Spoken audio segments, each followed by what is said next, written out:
Hello दोस्त, मैं अतुल कुमार आपके सामने प्राचीन इतिहास का एक नया चैप्टर गुप्त साम्राज्य के एक शासक चंद्रगुप्त प्रथम के बारे में थोड़ा जानकारी दूंगा। चलिए दोस्तों चालू करते हैं।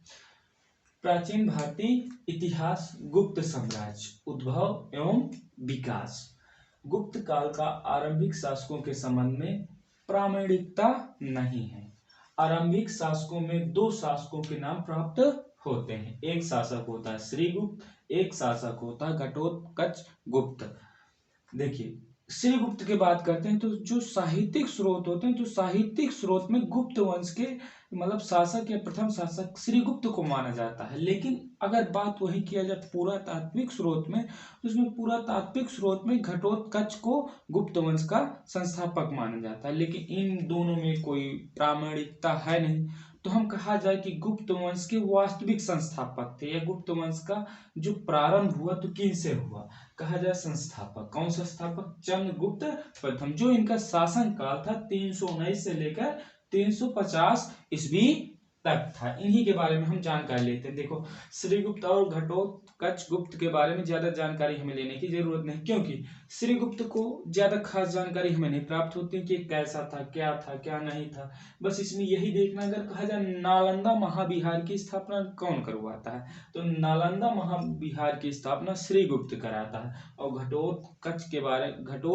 गुप्त के बारे में हमें कुछ ज्यादा जानकारी नहीं मिलती। चलिए हम अपने वास्तविक संस्थापक चंद्रगुप्त प्रथम के बारे में थोड़ा जानकारी आपको देना चाहते हैं। चलिए बात करते हैं चंद्रगुप्त प्रथम के शासन काल कितने से कितने वर्षों तक रहा। देखिए 319 ईस्वी से लेकर 350 ईस्वी तक चंद्रगुप्त प्रथम ने शासन किया। इनके कुछ प्रमुख कार्यों के बारे में हम जानकारी आपको देते हैं। जैसे इन्होंने नवीन संवत की शुरुआत की। चंद्रगुप्त के शासन काल में गुप्त वंश की शुरुआत हुई या गुप्त संवत की शुरुआत हुई।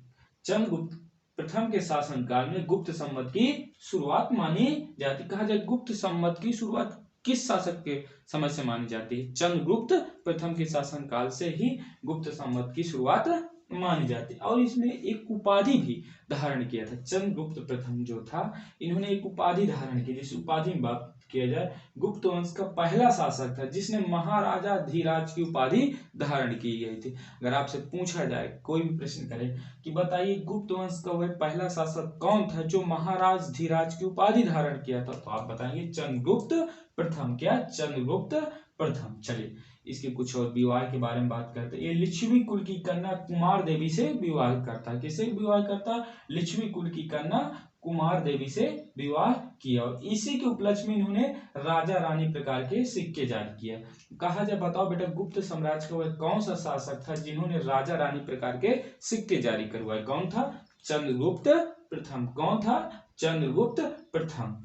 इन्होंने किस उपलक्ष्य में कराए? लिच्छवी कुल की कन्या कुमार देवी से विवाह करने के बाद इन्होंने राजा रानी प्रकार के सिक्के जारी करवाए। और इन्हीं का पुत्र मतलब चंद्रगुप्त प्रथम और कुमार देवी का ही पुत्र समुद्रगुप्त था। कौन था? समुद्रगुप्त। आपको चलो दोस्तों समुद्रगुप्त के बारे में अगले वीडियो में, छोटे से वीडियो में आपको समुद्रगुप्त के बारे में बताएंगे। खास बहुत कुछ खास है समुद्रगुप्त के बारे में जानकारी। लेकिन आप गुप्त साम्राज्य के उद्भव में बात किया जाए, गुप्त साम्राज्य के उद्भव और विकास में कुछ ज्यादा प्रामाणिकता है नहीं। उसमें कुछ आरंभिक शासक दो थे जिसका नाम है श्रीगुप्त और घटोत्कच गुप्त।